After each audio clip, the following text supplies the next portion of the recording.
收租一定要高回報嘅。其實咧，收租都有好多學問㗎，最緊要咧就係揀個穩定嘅租客啦。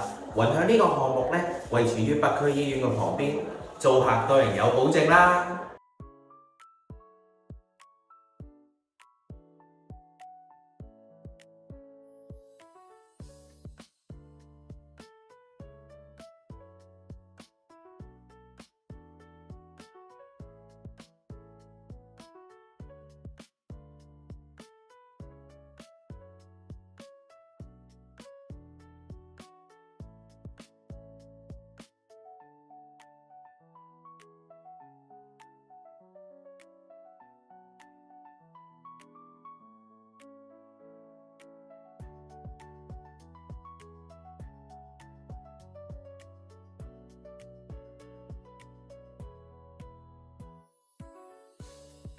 好，咁我哋今日睇咗咁多先。如果跟住嚟想睇我拍咩嘅話咧，歡迎喺下邊留言話我知啊。我哋下次見，拜拜。